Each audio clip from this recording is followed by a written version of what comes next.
Title: Single dad was quitting his triplets, heard the billionaire CEO crying alone. Mark Reynolds had already written the goodbye email. Not the dramatic kind. Not the "I quit with fireworks."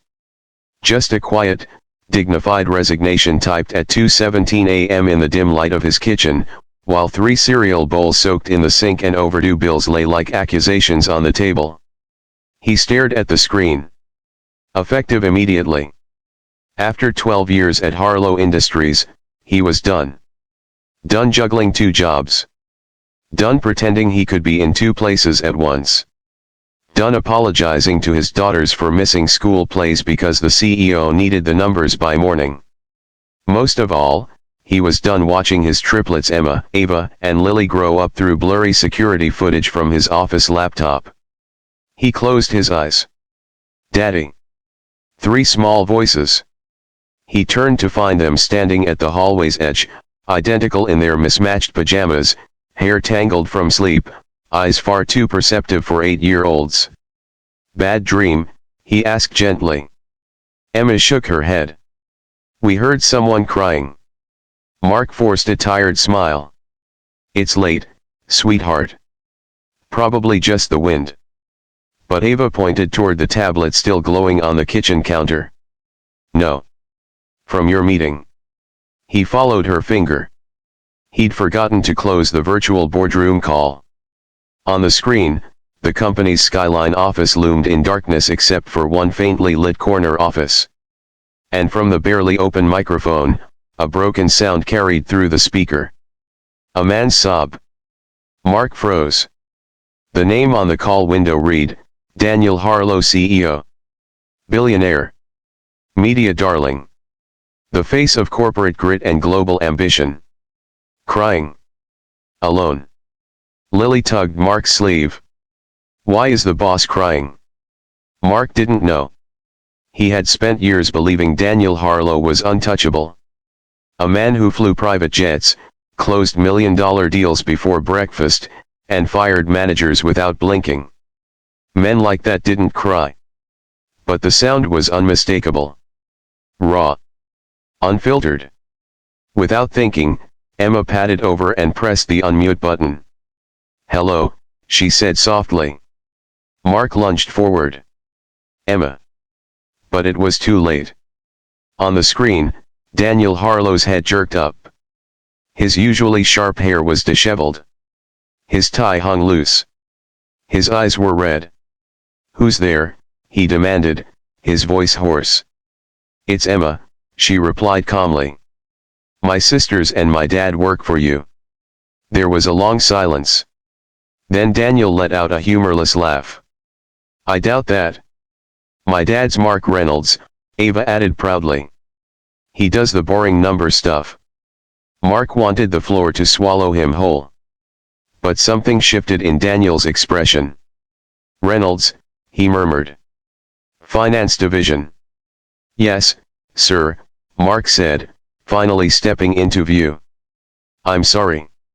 "My daughters." Daniel raised a hand. "It's fine." His composure cracked again, and he turned his face away. The girls exchanged a look. "Are you sad?" Lily asked. Mark expected the call to disconnect. Instead, Daniel whispered, "My son is in the hospital." The words hung heavy in the air. "He was in an accident tonight," Daniel continued. "I was in a meeting. I didn't answer his call." His voice broke. "I built this empire to give him everything. And I wasn't there when he needed me." Mark felt something twist in his chest.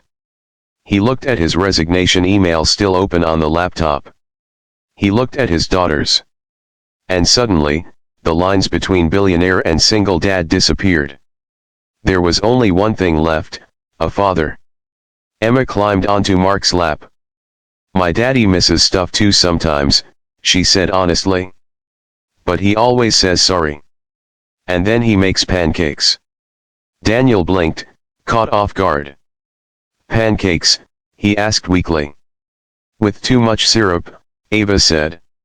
"And he lets us burn the first one," Lily added, smiling. Mark swallowed the lump in his throat. "Sir," he said quietly, "money builds buildings. But time builds memories." Daniel closed his eyes. For a long moment, no one spoke. Then Emma did what only a child would dare. "Do you want us to pray for your son?" Mark's heart nearly stopped. He wasn't even sure what Daniel believed. But the billionaire CEO nodded. "Yes," he whispered. "Please." So 3 small girls, sitting in a modest kitchen in a rented townhouse, bowed their heads for a man whose net worth could buy the entire block. They prayed for a boy they'd never met. For healing.